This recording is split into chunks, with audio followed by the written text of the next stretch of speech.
Let us offer our consecration to the Lord. Lord, we offer up to you this day, and we ask that your name be glorified in all that we do. We ask that as we prepare for our 4th of July weekend, that we open ourselves to all that you are leading our country to, especially during these turbulent times, and that we may be signs of your presence to all in the confusion that is around us. And we ask this through Christ our Lord. Well, today, of course, is the first day of July. We're well into summer at this point. And we are here, obviously, on the 13th week, the end of the 13th week, at least the workday of ordinary time. And we're continuing in Amos. This is coming from the 8th chapter of Amos. And you can find this, obviously, if you're using whatever form of daily readings that are there, including Bible.usccb or any book you may have, such as Magnificat or any daily readings magazine or whatever the case may be. So we have all that there. And this is coming, again, to us from the 8th chapter of Amos. Now, just like on aspects of this, the readings, there is a little bit of skipping around there. There's a couple verses that are missing. They don't really change the reading itself, but that's always there. So the reading is actually the Amos 8, 4-6, and then 9 through 12. However, there's nothing wrong with going to the Bible, looking at the prophet Amos and reading chapter 8 or 8 through 4 through 12 or whatever the case may be. But there is a focus on that's important. And it really is something we heard this past Sunday, 5 days ago. And that is that what's being condemned here is this attitude of focusing on the things of earth as opposed to the things of heaven. So one of the great abominations in the Old Testament, and no one ever talks about this, is mistreating the poor. As a matter of fact, if you know from the New Testament, from the Gospel in Matthew, one of the things that Jesus teaches is that our salvation is based on how we treat the poor and unfortunate. When I was hungry, you gave me food. When I was thirsty, you gave me drink. There was an old joke you may have heard of the man who went to heaven. He actually is a particular occupation, but I'm not going to go down there for a radio show. And he's a particular occupation, but we'll just say this man gets up to heaven and he says, want to get into heaven. And St. Peter looks over the list of names and his name is not there. And says, I'm sorry, you're not in the gift, the book of life. So the guy says, well, I must be. I mean, I have to be. And he says, well, I'm looking at it. Your name is not here. So he calls up St. Joseph. St. Peter calls St. Joseph. St. Joseph, well, what do I do here? And St. Joseph asks him, well, if he ever did anything, did you ever do anything any good thing in your life? And he says, well, just the other day, I gave a nickel to a person who was begging for money on the street. And he says, okay. He says, do you ever do anything else? Well, he says, the day after that, I gave another nickel to someone who was just, begging on the street. And so St. Peter says, well, Joseph, this is what he seems to say. What should I do? And Joseph says, give him back his dime and tell him to go to hell.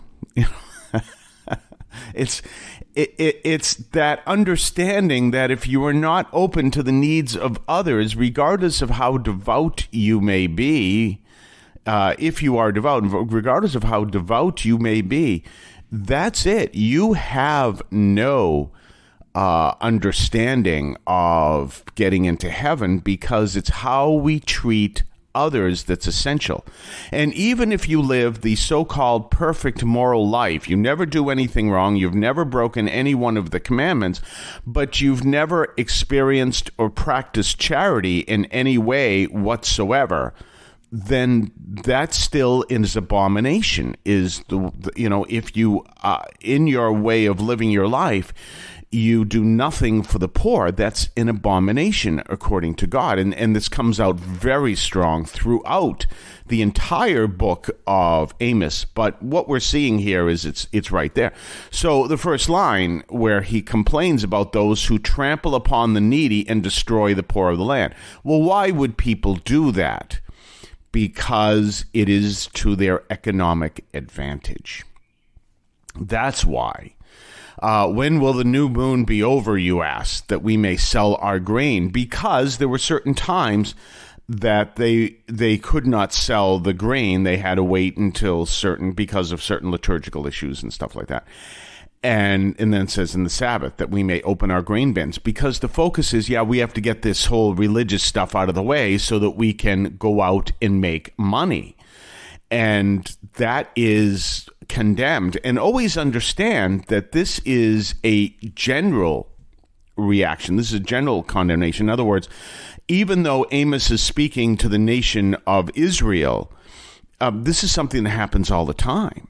And so it's an understanding of how you focus on how you serve the poor. And you may live a perfect moral life, don't even tell so much as a white lie, but you turn your heart against the needy, and God will say, you have not done what I asked you to do. And again, you can see that in Matthew 25. We're going to talk more about this on the other side of the break. You're listening to St. Anthony Overnight from St. Anthony Parish in Allston, Massachusetts, right here on WROL 950 AM 100.3 FM. You can also hear us on CatholicAudiomedia.com.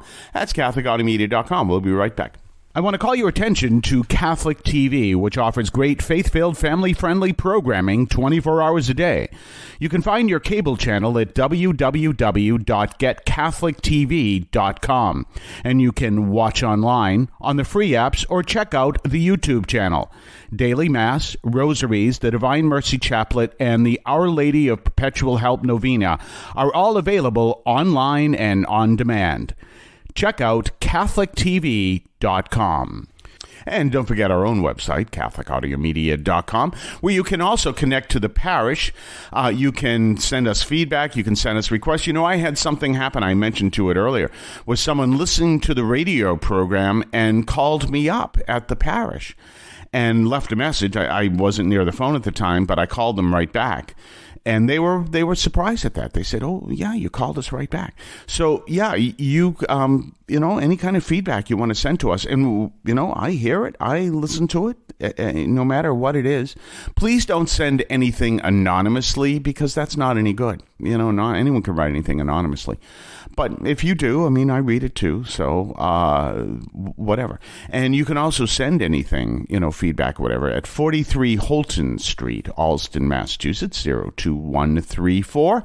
43 Holton Street, Allston, Massachusetts, 02134.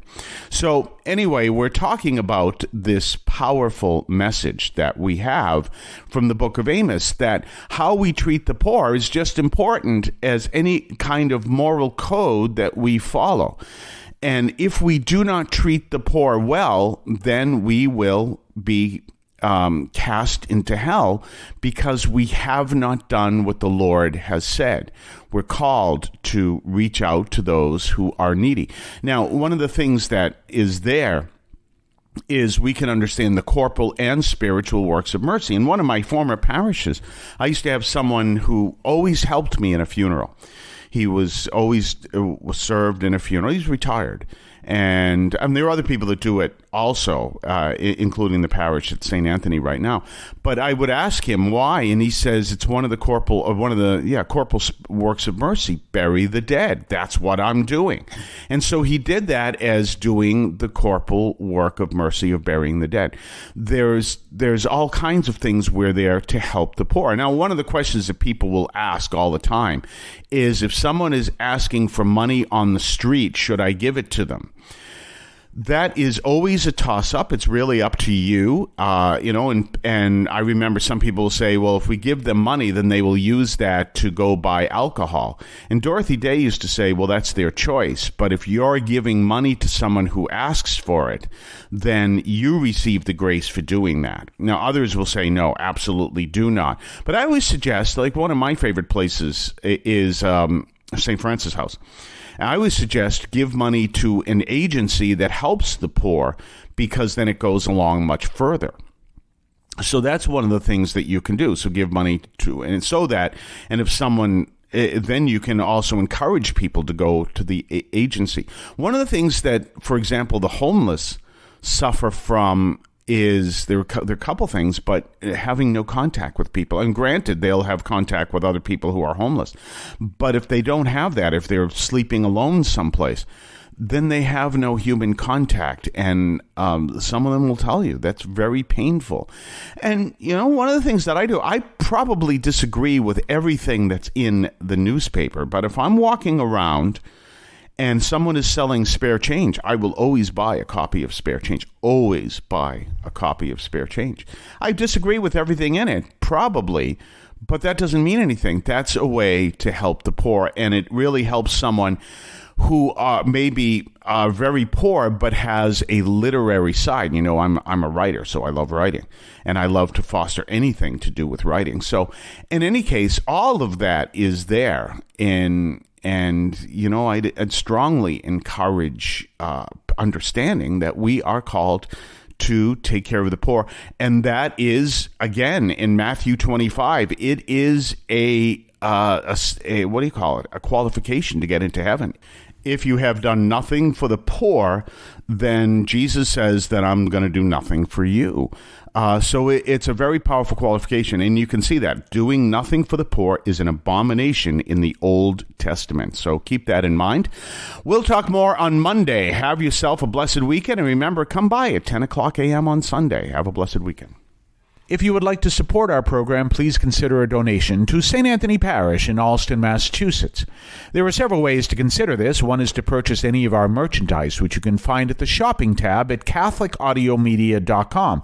That's CatholicAudiomedia.com. There are coffee mugs there. There's also my latest book, Encounter Christ in Your Humanity, all of which you can find at the shopping tab at CatholicAudiomedia.com.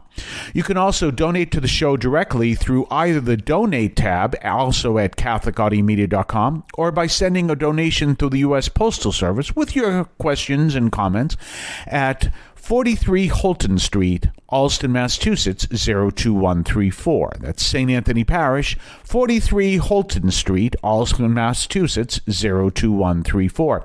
Finally, the best way you can support our parish is to attend Mass on Sundays at 10 o'clock and be a part of our parish.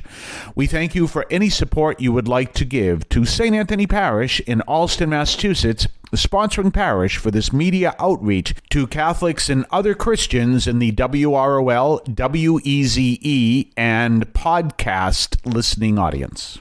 In Cristo vivimos.